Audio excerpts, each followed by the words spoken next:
Why can one person take up so much space inside your mind that there is barely room for anything else? Not someone you are with, not someone who has done anything extraordinary, just someone. And yet they are there in every quiet moment, in the second before sleep, in the first thought of the morning before the day has even started. If you have ever felt that, this video is going to explain exactly what is happening, and what you learn will permanently change how you see it. Picture this. It is late at night. You are in bed. You have told yourself you are done thinking about this person today. Then you pick up your phone. Your thumb goes there before the thought has even formed. Their profile, their last post, the timestamp on their last activity. You are not looking for anything specific, but something in you needed to check. You put the phone down. You stare at the ceiling. They are still there. The pivot. There is a name for what you just felt. It is not love. It is not obsession. It is not weakness. It is a documented neurological state that affects most human beings at some point in their lives. And almost nobody knows what it actually is. In the next few minutes, you are going to understand 5 things that will completely reframe this experience. Why your brain creates it, what it is doing to your neurochemistry, why willpower cannot touch it, why it targets who it targets, and the one thing you can actually do with all of it. Stay for that last one. It is the most useful thing in this video. Section 1. The name. In 1979, psychologist Dorothy Tenov published research she had spent a decade building. She had identified a state so distinct from ordinary love or attraction that it needed its own name. She called it limerence. Limerence is not a crush. It is the involuntary, consuming preoccupation with one specific person, intrusive thoughts, acute sensitivity to their every signal, and an almost unbearable need to know how they feel. The key word is involuntary. You do not choose the thoughts. They arrive, they interrupt, they persist through every attempt at reason or distraction.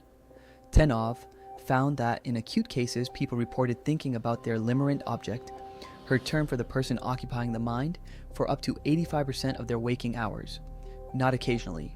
85%? The next section explains exactly why, and the reason is not what most people assume. Section 2, the dopamine trap. Here is what is actually happening inside your brain. It is not the person you are fixated on, it is the uncertainty around them. Neuroscientist Jaak Panksepp identified what he called the seeking system, a dopamine-driven neural circuit activated not by reward, but by the anticipation of it. The not yet, the unresolved question. When the outcome is certain, the seeking system quiets. When it is uncertain, it intensifies. This is why the most limerence-inducing people are never the most loving ones. They are the most inconsistent ones. Warm, then distant. Available, then unreachable. Just enough signal to keep the loop running without ever resolving it. Your brain is not broken. It is running a program built for a world where uncertain signals meant survival information. Not a world where they mean someone took 11 hours to reply to a message. Section 3, the loop. Now you can see the architecture. An ambiguous signal arrives. The seeking system fires. The brain runs a loop. What did they mean? What do they feel? What happens next? No resolution. The loop intensifies. The intrusive thoughts drive you back to the source. You check the phone. Another ambiguous signal. The loop begins again. This is why willpower does not work. You cannot discipline your way out of a dopamine loop by wanting it to stop. The harder you push against the thoughts, the more attention you direct toward them, which intensifies the very process you're trying to quiet. Telling someone with a limerence to just stop thinking about them is neurologically equivalent to telling someone to stop being thirsty by thinking about water. But here is the part most people miss entirely. And it is the hardest thing in this video to hear. Section 4, what you are actually looking for. Research into limerence finds the same pattern consistently. It is rarely about how exceptional the person is, it is about what they represent. Psychologist Frank Tallis found that limerence most commonly activates in people with an unmet attachment need, a deep hunger for a specific kind of connection or validation that has its roots in early experience rather than anything the limerent object has actually done. This is why limerence feels disproportionate to the relationship, because it is not entirely about the relationship. It is about everything that person has come to symbolize, everything the brain has decided only they can provide. That is the emotional dependency at the core of this. Not weakness, not pathology. A human hunger that has attached itself to the nearest available source. the realization. So here is what you now know. The intrusive thoughts are not a measure of how much you care.